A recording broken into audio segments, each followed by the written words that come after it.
Hello students, आज हम पढ़ेंगे इलेक्ट्रॉन एफिनिटी। क्या होती है इलेक्ट्रॉन एफिनिटी? एफिनिटी का मतलब होता है चाहत, इच्छा। इलेक्ट्रॉन की इच्छा किसको हुई? एलिमेंट को। क्यों हुई? क्योंकि उसे अपना आउटरमोस्ट ऑर्बिट पूरा करना है। ठीक है, तो जब किसी आइसोलेटेड गैसियस एटम, यहाँ ध्यान रखना है हम क्या वर्ड यूज करते हैं। एक तो वर्ड यूज करते हैं आइसोलेटेड, मतलब अकेला है, गैसियस है, गैसियस फॉर्म में है, और एटम है। एक एटम के लिए हमने जितनी भी प्रॉपर्टीज यूज करी हैं एक एटम के लिए करी है। आयनिक रेडियस तो एक एटम के लिए, आयनाइजेशन पोटेंशियल तो एक एटम के लिए। अब हम इलेक्ट्रॉन एफिनिटी पढ़ रहे हैं, वो भी हम एक एटम के लिए। ठीक, जब आइसोलेटेड गैसियस एटम एक इलेक्ट्रॉन को लेता है, ठीक है, तो जितनी एनर्जी रिलीज होती है उसको हम इलेक्ट्रॉन एफिनिटी कहते हैं। आप ये बताओ, सपोज करो फॉर एग्जाम्पल बहुत गर्मी का टाइम है, ठीक है, बहुत ज़्यादा गर्मी है और आपको बहुत प्यास लग रही है। ठीक है, आपका मन कर रहा है कुछ मुझे कोल्ड ड्रिंक या कुछ ठंडा मिल जाए, शिकंजी टाइप, तो आपको नहीं मिलता है। 3 घंटे 4 घंटे 5 घंटे हो जाते हैं, परेशान हो आप बहुत ज़्यादा। इतने में ही आपको एक आपका फ्रेंड आता है और आपको कोल्ड ड्रिंक देता है, वो भी आपकी पसंदीदा कोल्ड ड्रिंक। आप कैसा फील करोगे? स्माइल आएगी सबसे पहले चेहरे पर, खुशी जाहिर करोगे, और खुशी में आप कुछ भी कर सकते हो।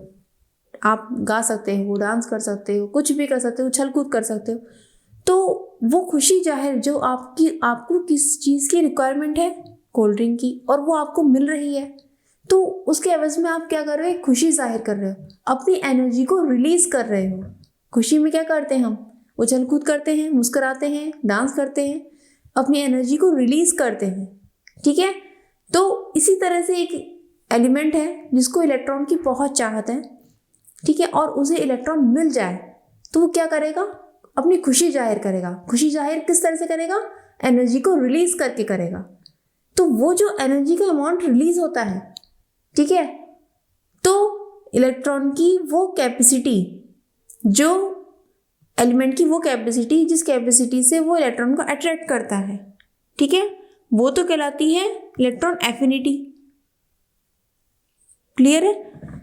और उस इलेक्ट्रॉन एफिनिटी की वजह से क्या होता है? एनर्जी रिलीज होती है। तो हम वो कहते हैं इलेक्ट्रॉन एफिनिटी कैसी है? पॉजिटिव। क्लियर है? तो क्या परिभाषा बनी इसकी, उसको लिख लें। The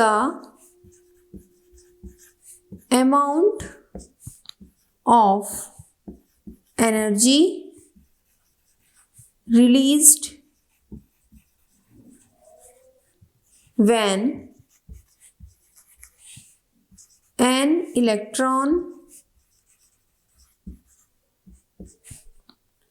is added to an isolated gaseous atom। Clear है? The amount of energy release, जो एनर्जी रिलीज होती है जब एक इलेक्ट्रॉन एक आइसोलेटेड गैसेस एटम में ऐड हो जाता है, उसे हम इलेक्ट्रॉन एफिनिटी कहते हैं। ठीक है, अब ये जो एनर्जी रिलीज होती है ये क्या होती है? इलेक्ट्रॉन एफिनिटी की पॉजिटिव होती है। इतना क्लियर हो गया?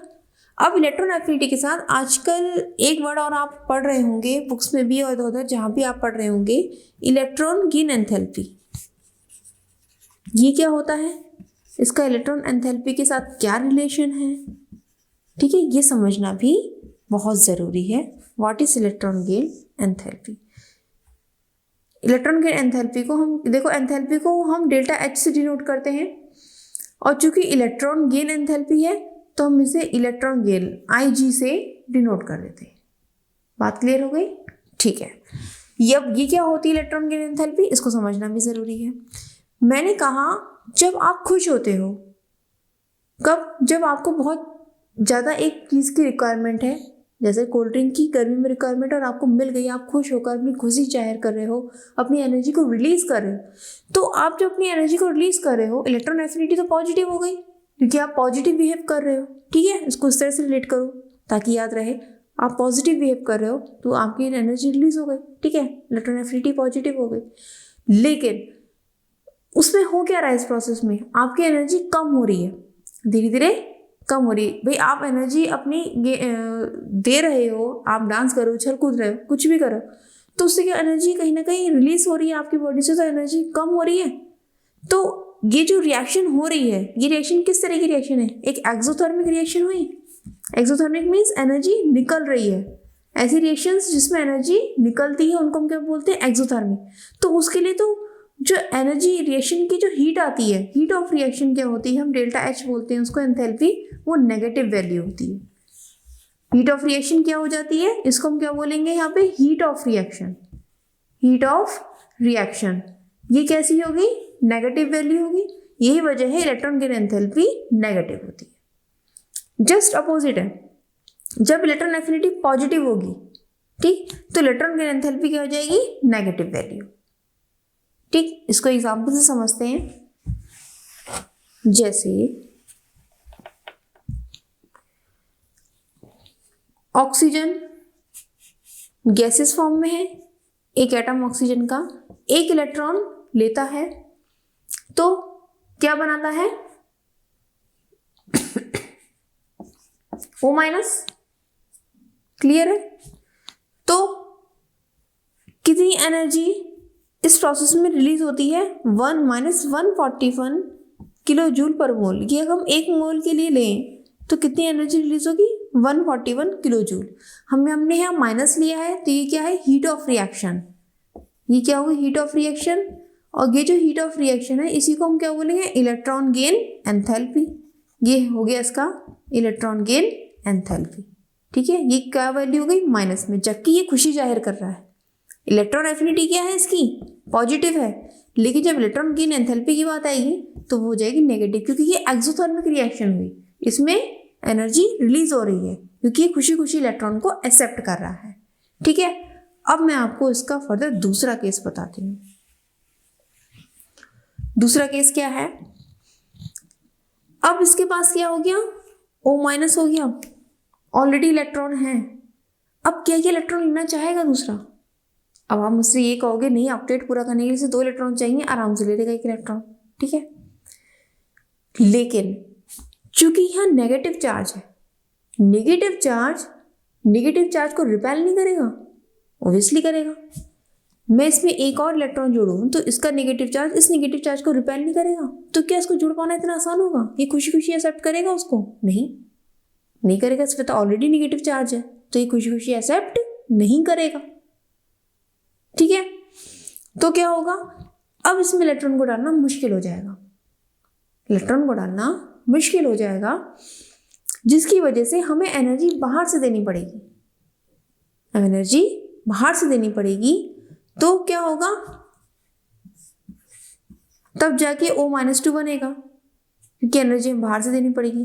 तब इस केस में यहाँ पर इलेक्ट्रॉन गेन एंथैल्पी पॉजिटिव हो जाएगी। पॉजिटिव मीन्स रिएक्शन कैसी हो जाएगी? एंडोथर्मिक। मीन्स हमें एनर्जी को बाहर से देना पड़ रहा है, रिएक्शन हो जाएगी एंडोथर्मिक, और डेल्टा HIG इसका जो हो जाएगा पॉजिटिव हो जाएगा। लेकिन इस केस में जो इलेक्ट्रॉन एफिनिटी होगी वो नेगेटिव होगी। नेगेटिव मीन्स इसकी कोई इच्छा नहीं, इलेक्ट्रॉन की कोई चाह नहीं है। पॉजिटिव कब होती है? जब चाह होती है, जब चाह ही नहीं है दैट इज नेगेटिव। क्लियर हो गई बात? तो ये अंतर है हमारा इलेक्ट्रॉन गेन एंथैल्पी में और इलेक्ट्रॉन एफिनिटी में। इलेक्ट्रॉन गेन एंथैल्पी एक तरह से रिएक्शन की हीट को रिप्रेजेंट करती है। अगर रिएक्शन एक्सोथर्मिक है, यानी कि खुशी खुशी इलेक्ट्रॉन वो ले रहा है, खुशी जाहिर कर रहा है, तो एनर्जी रिलीज होगी और डेल्टा H वहाँ उसका नेगेटिव हो जाएगा। लेकिन अगर हम जबरदस्ती इलेक्ट्रॉन डाल रहे हैं उसमें, उसकी इलेक्ट्रॉन लेने की कोई चाह नहीं है, तो इलेक्ट्रॉन एफिनिटी तो नेगेटिव होगी। लेकिन चूंकि एंडोथर्मिक होगी, हमें एनर्जी बाहर से देनी होगी, तो डेल्टा HIG उसका पॉजिटिव हो जाएगा। इतना क्लियर हो गया? ठीक है, एक चीज़ और समझनी है यहाँ पे, एक मेन डिफरेंस जो है, इलेक्ट्रॉन एफिनिटी जो होती है हमारी, ये इलेक्ट्रॉन एफिनिटी ये हम निकालते हैं पर एटम पे, ठीक है। लेकिन जो हम डेल्टा एच आई जी की वैल्यू, जैसे मैंने यहाँ ये वैल्यू लिखी, ये क्या होती है, ये पॉजिटिव होती, ये जो वैल्यू होती है ये हम निकालते हैं किलो जूल पर मोल में। ये हम 1 मोल के लिए लेते हैं, ठीक है। अब जैसे मैंने ये एग्जाम्पल बताया, यहाँ 1 इलेक्ट्रॉन डालने के लिए इलेक्ट्रॉन लेता है तो खुशी खुशी इतनी एनर्जी को रिलीज करता है, -141 किलो जूल पर मोल 1 मोल के लिए। लेकिन यहीं पर ही ये क्या करेगा, इसको हमें इलेक्ट्रॉन डालने के लिए एनर्जी देनी होगी, और वो कितनी देनी होती है, 780 किलो जूल पर मोल। इतनी एनर्जी हमें बाहर से सप्लाई करनी पड़ती है। ये वजह है कि एंडोथर्मी रिएक्शन है, उसका डेल्टा एच पॉजिटिव हो जाता है। इतना क्लियर हो गया। हमने इलेक्ट्रॉन एफिनिटी की डेफिनेशन तो लिख ही ली है, अब हम इलेक्ट्रॉन गेन एंथैल्पी की डेफिनेशन भी लिख लेते हैं। क्या बनती है, कुछ नहीं है, amount of energy release and क्या बनेगी, बताओ, खुद बनाओ। इलेक्ट्रॉन गेन एंथैल्पी की क्या बनाओगे, the amount of energy released और supplied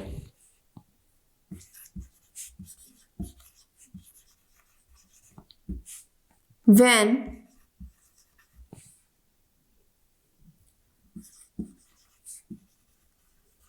1 mole of electron is added to 1 mole of an element।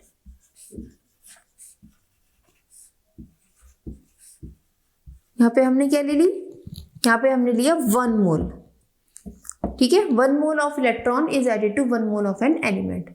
तो जितना अमाउंट ऑफ एनर्जी रिलीज और सप्लाइड है। अच्छा, हम एक चीज़ और ध्यान रखो आप, यहाँ मैंने रिलीज वर्ड लिया है और सप्लाइड वर्ड लिया है। हमने 2 चीज़ें क्यों ली हैं यहाँ पे, क्या वजह है इसकी? इसकी वजह ये है कि मैंने आपको दोनों पहलू बताए।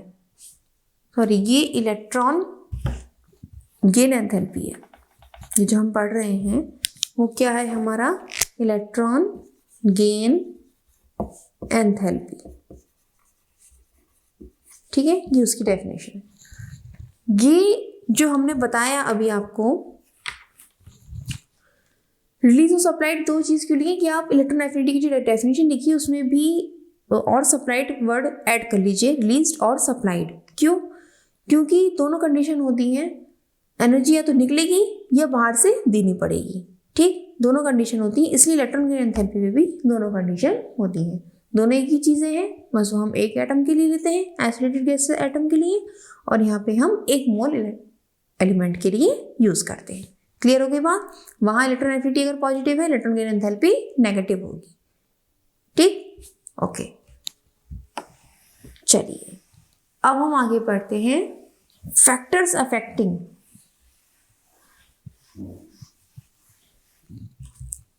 आगे पढ़ते हैं अब हम फैक्टर्स अफेक्टिंग इलेक्ट्रॉन एफिनिटी, ठीक है। कौन कौन से फैक्टर हैं जो इलेक्ट्रॉन एफिनिटी पर इफेक्ट डालते हैं? Electron affinity directly proportional to effective nuclear charge. ऐसा क्यों होता है पता है आपको? लेफ्ट राइट जाने पर इफेक्टिव न्यूक्लियर चार्ज जैसे जैसे बढ़ता जाता है तो क्या होगा, आउटरमोस्ट ऑर्बिट पर जो इलेक्ट्रॉन है उन पर न्यूक्लियस का फोर्स ऑफ अट्रैक्शन बढ़ेगा, फोर्स ऑफ अट्रैक्शन बढ़ेगा तो क्या होगा क्या होगा, साइज छोटा होता जाएगा फोर्स ऑफ अट्रैक्शन बढ़ने से। तो जब ऑलरेडी फोर्स ऑफ अट्रैक्शन बढ़ हुआ है तो क्या होगा, इलेक्ट्रॉन की चाहत और बढ़ जाएगी। बढ़ेगी नहीं बढ़ेगी? ऑब्वियसली बढ़ेगी, क्योंकि पॉजिटिव चार्ज का ज़्यादा आधिपत्य रहेगा आउटरमोस्ट ऑर्बिट के इलेक्ट्रॉन्स पे। तो क्या होगा, इलेक्ट्रॉन के प्रति आकर्षण बढ़ता जाएगा और इलेक्ट्रॉन एफिनिटी बढ़ती जाएगी। That's clear. Inverse proportional to size, भाई साइज जितना ज़्यादा बड़ा होगा आउटरमोस्ट ऑर्बिट के इलेक्ट्रॉन पर न्यूक्लियस के पॉजिटिव चार्ज का इन्फ्लुएंस उतना ही कम होगा, तो फिर इलेक्ट्रॉन के प्रति अट्रैक्शन भी कम हो जाएगा। इलेक्ट्रॉन के प्रति अट्रैक्शन एटम का किस वजह से होता है? उसके अंदर पॉजिटिव चार्ज न्यूक्लियस उसकी वजह से तो होता है। जो ऑटोमोस्ट ऑर्बिट पर उस जब साइज बड़ा है तो पहुंच थोड़ी कम हो जाती है, फोर्स ऑफ अट्रैक्शन कम हो जाता है, इसी इलेक्ट्रॉन की रिक्वायरमेंट या उसकी चाहत भी कम हो जाती है। तो साइज बढ़ने पर ये कम हो जाता है। क्लियर हो गया?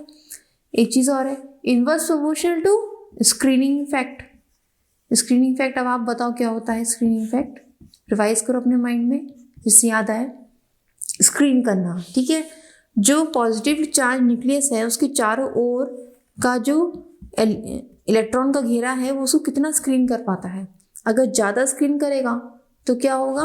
पॉजिटिव चार्ज का आउटरमोस्ट ऑर्बिट इलेक्ट्रॉन पर फोर्स ऑफ अट्रैक्शन कम हो जाएगा, तो इलेक्ट्रॉन की चाहत भी कम हो जाएगी और इलेक्ट्रॉन एफिनिटी कम हो जाएगी। यानी कि स्क्रीन इफेक्ट पड़ने पर इलेक्ट्रॉन एफिनिटी कम हो जाएगी। स्क्रीन इफेक्ट कम होगा तो इलेक्ट्रॉन एफिनिटी बढ़ जाएगी।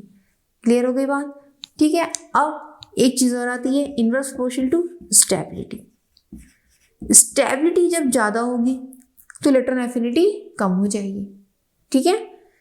स्टेबिलिटी कब ज़्यादा होती है? जब हाफ फील्ड और फुल्ली फील्ड कंडीशन होती है। जैसे नाइट्रोजन में हाफ फील्ड कंडीशन है, नियोन में फुल्ली फील्ड कंडीशन है, स्टेबिलिटी ज़्यादा है तो इलेक्ट्रॉन की चाहत भी कम हो जाएगी क्योंकि वो ऑलरेडी स्टेबल है, तो इलेक्ट्रॉन एफिनिटी कम हो जाएगी।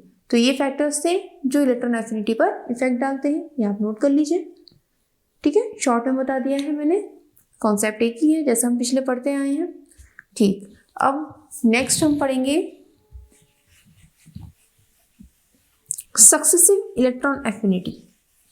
सक्सेसिव मतलब एक के बाद एक इलेक्ट्रॉन की एडिंग। ये क्या होती है सक्सेसिव?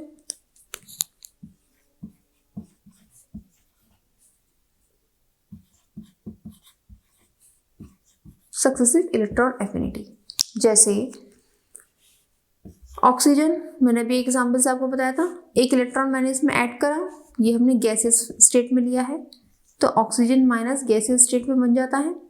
यहाँ पर क्या हुआ? खुशी खुशी इलेक्ट्रॉन ले लिया, ठीक है, तो यहाँ पर इसका डेल्टा HIG कितना हुआ? नेगेटिव वैल्यू, क्योंकि खुशी खुशी इलेक्ट्रॉन रिलीज हो रहा है।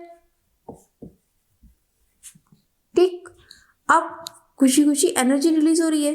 फिर उसके बाद ये तो हमारी पहली इलेक्ट्रॉन एफिनिटी हो गई, ठीक है, ये है फर्स्ट। नेक्स्ट, क्या सेकंड इलेक्ट्रॉन ऐड करना आसान है? नहीं, मुश्किल है, बाहर से एनर्जी देनी होगी। ठीक है, तो इसकी डेल्टा HIG कैसी हो जाएगी? पॉजिटिव, क्योंकि रिएक्शन क्या बन जाएगी? एंडोथर्मिक। यहाँ 780 किलोजूल पर मोल होती है, ये पॉजिटिव होती है वैल्यू। ठीक है, ये दूसरी इलेक्ट्रॉन एफिनिटी की, ये नेगेटिव होगी और ये कैसी थी? ये पॉजिटिव होगी। बात क्लियर हुई? ये कहलाती है सक्सेसिव, एक के बाद एक। ठीक, इस तरह से हम और एग्जाम्पल लें, जैसे नाइट्रोजन में हमने पहला एक इलेक्ट्रॉन ऐड करें, फिर उसके बाद हम जो नाइट्रोजन माइनस बना फिर उसमें एक और इलेक्ट्रॉन ऐड करके नाइट्रोजन -2, फिर उसमें एक और इलेक्ट्रॉन ऐड करें nitrogen -3, that is called successive electron affinity. ये हमेशा जो है नेगेटिव वैल्यू की ओर बढ़ेगी। जैसे -2 में हम -3 जोड़ेंगे तो और इलेक्ट्रॉन के जोड़ने के लिए इसकी अपेक्षाकृत और ज़्यादा एनर्जी देनी पड़ेगी, जिससे कि वैल्यू नेगेटिव होती चली जाएगी। बात क्लियर हो गई है? ये हमारा था सक्सेसिव इलेक्ट्रॉन एफिनिटी। अब हम इसके चलते हैं ट्रेंड पर। पूरी जो पीरियडिक टेबल पे है उसमें किस तरह से इसका ट्रेंड होता है, कहाँ बढ़ रही है कहाँ घट रही है, हम उसको स्टडी करते हैं। ट्रेंड, ट्रेंड क्या रहता है इसका? पीरियड में लेफ्ट टू राइट जाने पर क्या होगा? इफेक्टिव न्यूक्लियर चार्ज बढ़ रहा है। इफेक्टिव न्यूक्लियर चार्ज जब बढ़ रहा है तो इलेक्ट्रॉन एफिनिटी इंक्रीज करेगी क्योंकि Z इफेक्टिव बढ़ रहा है। ये मैंने बताया था ऐसा क्यों होता है। आउटरमोस्ट ऑर्बिट के इलेक्ट्रॉन पर न्यूक्लियस का फोर्स ऑफ अट्रैक्शन बढ़ता है, न्यूक्लियस की इलेक्ट्रॉन की चाहत बढ़ती जाती है, जिससे इलेक्ट्रॉन एफिनिटी बढ़ती जाती है। ठीक है, तो जब पहले पीरियड में हाइड्रोजन से हीलियम की तरफ जाएंगे तो क्या होगा? इलेक्ट्रॉन एफिनिटी यहाँ के केस में कम होगी। एक्सेप्शन तो भरे पड़े हैं, एक्सेप्शन की कमी थोड़ी ना है, लॉजिक लगाओ थोड़ा सा। ऐसा क्यों है? हाइड्रोजन का है 1s1, यहाँ है 1s2, ये तो ऑलरेडी स्टेबल कंडीशन है। मैंने बताया था ना कि स्टेबिलिटी के इन्वर्सली प्रोपोर्शनल। फैक्टर्स कौन से इफेक्ट डालते हैं? तो वही फैक्टर यहाँ लग गया। एक्सेप्शन आते कहाँ से हैं? सोचो आप कहाँ से आते हैं? जो फैक्टर्स इफेक्ट डालते हैं, अगर कोई वो फैक्टर आ गया तो वो एक्सेप्शन बन गया। बताओ मुझे एक्सेप्शन का क्रिएशन कहाँ से होता है? सोचो, जो फैक्टर्स किसी भी प्रॉपर्टी के लिए इफेक्ट डाल रहे हैं, जैसे मैंने यहाँ 4 फैक्टर बताए, जेड इफेक्टिव चार्ज है, साइज है, स्क्रीनिंग फैक्टर और स्टेबिलिटी है। ये चारों में से कोई भी एक फैक्टर किसी भी एलिमेंट में दिख गया, वो एक्सेप्शन बन जाएगा, वैल्यूज आगे पीछे हो जाएंगी। बस वहाँ थोड़ा सा लॉजिक लगाना है, रटना कुछ नहीं है। एक्सेप्शन कहीं से नहीं आते हैं, यहीं से निकल कर आते हैं। देखो यहाँ पे पहला एक्सेप्शन ये दिख ही रहा है हमें, हीलियम है, ये 1s2 है, ठीक है, ऑलरेडी भरा हुआ है, स्टेबल है, तो क्या होगा, इसकी कम हो जाएगी, इसकी ज़्यादा हो जाएगी। इट मीन्स हीलियम की इलेक्ट्रॉन एफिनिटी कम है, हाइड्रोजन की ज़्यादा है। इसको अपना ऑक्टेट पूरा करने के लिए एक चाहिए, तो उसकी इलेक्ट्रॉन की चाहत बनी रहेगी ज़्यादा। ऐसे ही हम सेकंड पीरियड पे चलते हैं। सेकंड पीरियड में क्या है, सेकंड पीरियड के एलिमेंट बोलो फटाफट फटाफट। Lithium, beryllium, boron, carbon, nitrogen, oxygen, fluorine, neon. ठीक, इसमें क्या है, अब आप देखो कॉन्फ़िगरेशन लिखती हूँ मैं, ठीक है, उससे मज़ा आएगा। यहाँ पहले मैं 3 4 5 6 7 8 9 10, सबसे पहले हम एटॉमिक नंबर रिकॉल करना चाहिए हमें, ताकि हमें कोई गलती ना हो। 1s2 2s1, लास्ट ऑर्बिट का लिख रही हूँ, 2s1 2s2 2s2 2p1 3s2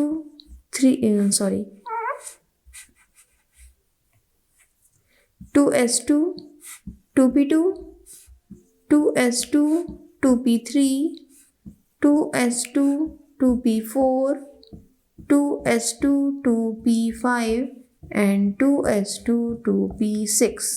अब ध्यान से देखो, यहाँ पे ये यहाँ पे एक भरी हुई कंडीशन में है, ठीक है, ये यहाँ पे हाफ फिल्ड कंडीशन में है, और ये यहाँ पे फुल्ली फिल्ड कंडीशन में है। आप लगाओ तो एक्सेप्शन, जो स्टेबिलिटी का मैंने बताया था, लगाओ अपने आप। किसकी सबसे कम होगी? ओब्वियसली न्यूआई की सबसे कम होगी। क्यों? ये फुल्ली फिल्ड कंडीशन में है। क्लियर हो गई बात? नेक्स्ट आओ, फुल्ली फिल्ड कंडीशन और कहाँ दिख रही है? यहाँ दिख रही है, इसकी सबसे कम हो गई, ठीक है। और आओ, ये हाफ फिल्ड कंडीशन है, इसकी थोड़ी बढ़ गई, इससे आगे पहुँच गया, ठीक है। अब फिर आओ देखो, अब क्या लेंगे हम, इससे ज़्यादा किसकी होगी? हम किसकी कहेंगे? लिथियम की, क्योंकि बढ़ती है इस क्रम में। उसके बाद बोरॉन की, ठीक है, यही तो कहेंगे हम। लेकिन ऐसा नहीं होता है, बोरॉन की कम होती है, लिथियम की ज़्यादा होती है। ऐसा क्यों होता है? ऐसा इसलिए होता है, यहाँ देखो, लिथियम को सिर्फ एक इलेक्ट्रॉन चाहिए, सिर्फ एक ही तो इलेक्ट्रॉन चाहिए अपना ऑक्टेट पूरा करने के लिए, और यहाँ पे इसको ऑक्टेट पूरा करने के लिए अपना 5 इलेक्ट्रॉन चाहिए। पी में क्या एक इलेक्ट्रॉन तो है, ये तो आसानी से देना ज़्यादा प्रेफर करेगा। इसलिए यही वजह है कि बोरॉन की कम हो जाती है इलेक्ट्रॉन एफिनिटी, और लिथियम की ज़्यादा हो जाती है। बोरॉन की इलेक्ट्रॉन की चाहत कम है, लिथियम की ज़्यादा है, क्योंकि लिथियम का ऑक्टेट पूरा हो रहा है। बात क्लियर हो गई? बस थोड़ा सा ये एक्सेप्शन हमें ध्यान रखना है, ये भी पूछ लिया जाता है अक्सर। फिर उससे ज़्यादा फिर नॉर्मल ट्रेंड चलेगा हमारा। इन दोनों में तो बिगड़ा था मामला, उसके बाद नॉर्मल ट्रेंड चलेगा। ये तीनों तो हमने पहले उठा के यहाँ रख दिए, इन दोनों को हमने इस तरह समझ लिया, बचा क्या? कार्बन, फिर उससे ज़्यादा ऑक्सीजन, फिर सबसे ज़्यादा फ्लोरीन। बात क्लियर हो गई? ठीक है, इस तरह से होता है ट्रेंड। अब ये तो हमारा था अलोंग द पीरियड। अब हम चलते हैं ग्रुप में क्या कंडीशन है। ग्रुप में क्या कंडीशन है मैं देखो, ग्रुप में क्या होता है, हम ऊपर से नीचे की ओर ही तो आते हैं ग्रुप में। ग्रुप में क्या कंडीशन है? Up to down. Up to down आने पर क्या होता है? साइज बढ़ता है। साइज बढ़ने से क्या होगा? आउटरमोस्ट ऑर्बिट के इलेक्ट्रॉन पर न्यूक्लियस का फोर्स ऑफ अट्रैक्शन कम होता जाएगा, जिससे कि जो है इलेक्ट्रॉन की चाहत कम होती जाएगी, जिसकी वजह से इलेक्ट्रॉन एफिनिटी घटती जाएगी। तो ऊपर से नीचे आने पर इलेक्ट्रॉन एफिनिटी डिक्रीज करेगी। जैसे फर्स्ट ए और सेकंड ए ग्रुप है, alkaline metals, alkaline earth metals, कोई एक्सेप्शन नहीं है उसमें, ठीक है। फर्स्ट ए ग्रुप में और सेकंड ए ग्रुप में कोई एक्सेप्शन नहीं है, ये इस जनरल ट्रेंड को फॉलो करते हैं। क्लियर है? अब एक्सेप्शन शुरू कहाँ से होते हैं? एक्सेप्शन ग्रुप 13 से शुरू होते हैं, यानी कि बोरॉन फैमिली से शुरू होते हैं, ठीक है। उसको समझने के लिए मुझे थोड़ा सा बनाना पड़ेगा यहाँ पे।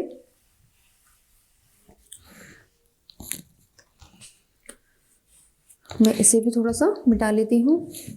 देखिए हमारा यहाँ ग्रुप चलता है 13, 14, 15, 16 एंड 17। ठीक है, मैं इसके एलिमेंट लिख रही हूँ। Boron, aluminium, gallium, indium and thallium. ठीक है, याद तो हो गए होंगे, नहीं हुए याद? अरे जी कर लो बच्चों याद, बहुत काम आता है। Germanium, tin, lead. इसके बाद nitrogen, phosphorus, arsenic, antimony, bismuth. उसके बाद oxygen, sulphur, selenium, tellurium and polonium. उसके बाद FCl, Br, I, At। ठीक है, उसको हम लेते नहीं है क्योंकि वो क्या है, ऑलरेडी घटती जाएगी उसमें, क्योंकि जो है कोई इलेक्ट्रॉन एफिनिटी शो करती नहीं, जीरो ही होती है उनकी। तो किनकी भला? इनर्ट गैसों की। ठीक है, अब हम यहाँ पर आते हैं। यहाँ पर क्या होना चाहिए, जनरल टेंट के अप डाउन हो जाने पर घटनी चाहिए, डिक्रीज होनी चाहिए, लेकिन कुछ एक्सेप्शन है, ऐसा होता नहीं है। ऐसा क्यों नहीं होता? यहाँ पर है एक्सेप्शन बस, बाकी और कहीं नहीं है, बस इन दो में एक्सेप्शन है, इन सारे ग्रुप्स में। बोरॉन की ज़्यादा होनी चाहिए, एल्युमिनियम की कम होनी चाहिए, जबकि एल्युमिनियम की ज़्यादा होती है, बोरॉन की कम होती है, बाकी सब जो है घटते जाते हैं। ठीक है, कुछ इस तरह की कंडीशन होती है।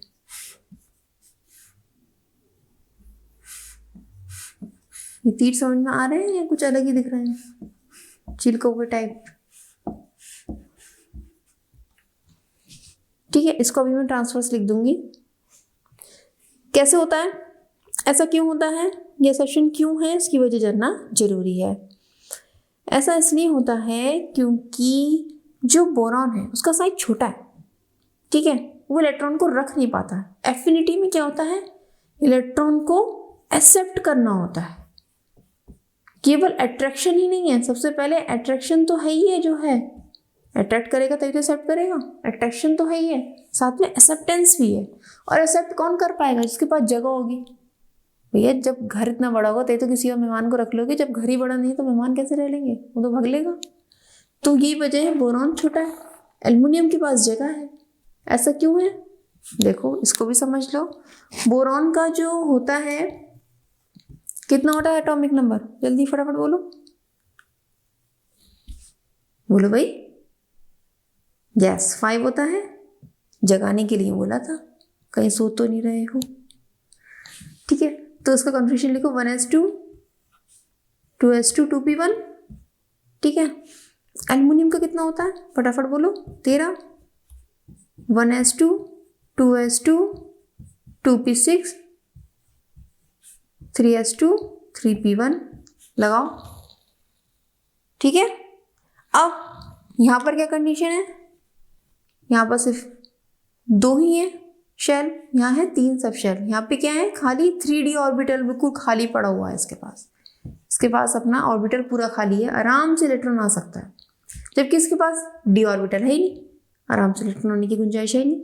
इसलिए यही वजह है कि जो थर्ड पीरियड के एलिमेंट हैं उनकी electron affinity exceptionally second period के एलिमेंट्स की इलेक्ट्रॉन एफिनिटी से बढ़ जाती है।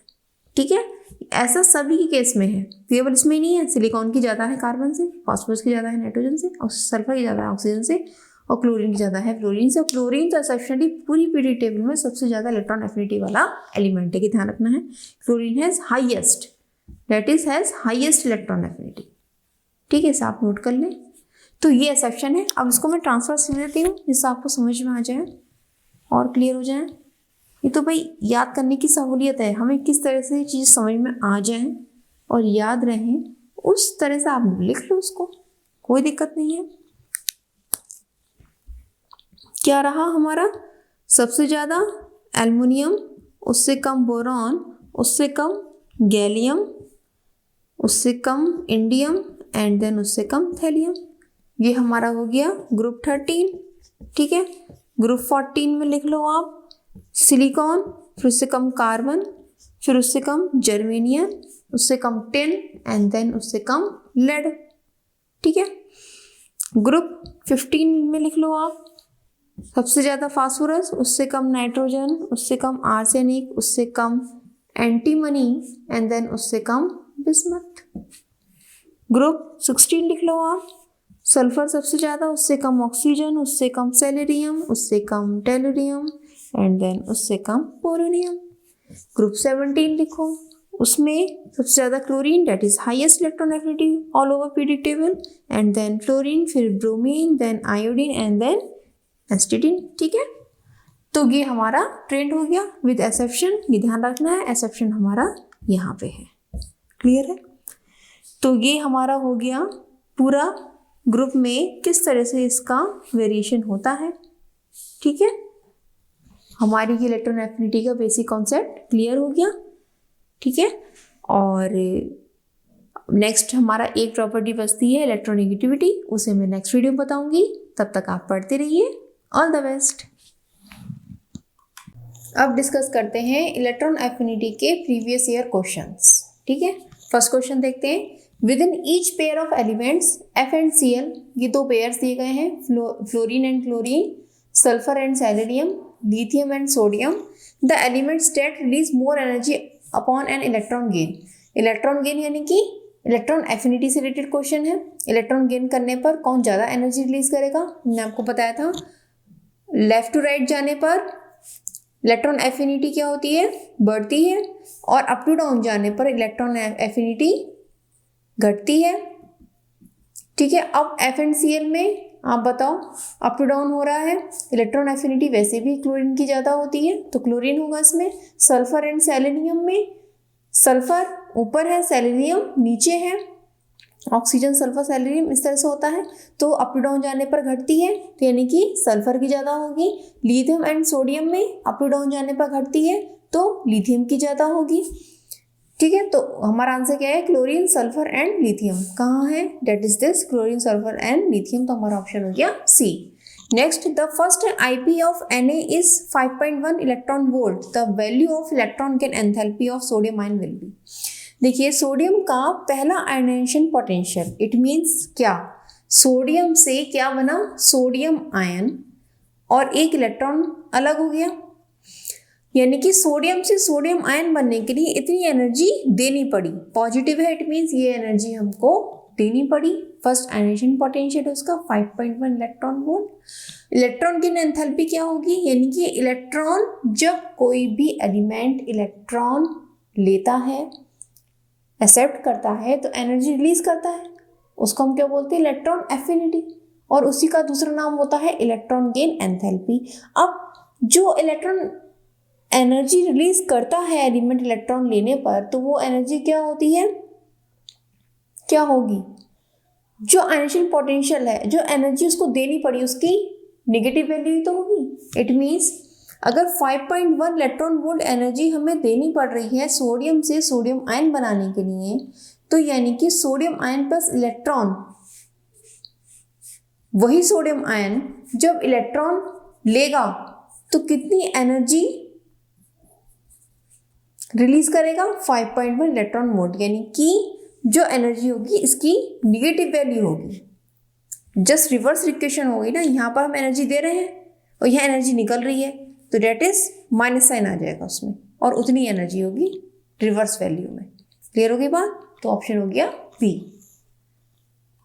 अब नेक्स्ट है, which of the following represents the correct order of increasing electron gain enthalpy with negative sign for the elements. चार ऑप्शन दिए हैं, इसमें से ये बताना है कि इलेक्ट्रॉन गेन एंथैल्पी यानी कि इलेक्ट्रॉन एफिनिटी का क्या सही क्रम है।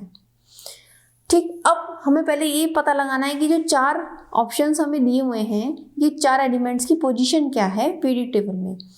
फ्लोरीन ऊपर है, क्लोरीन उसके नीचे है, सल्फर ऊपर है, सॉरी ऑक्सीजन ऊपर है, सल्फर उसके नीचे है। ठीक है, अब हमें पता है लेफ्ट टू राइट जाने पर क्या होता है, इलेक्ट्रॉन एफिनिटी बढ़ती है, अप टू डाउन जाने पर घटती है, लेकिन क्लोरीन की एक्सेप्शनली ज़्यादा होती है।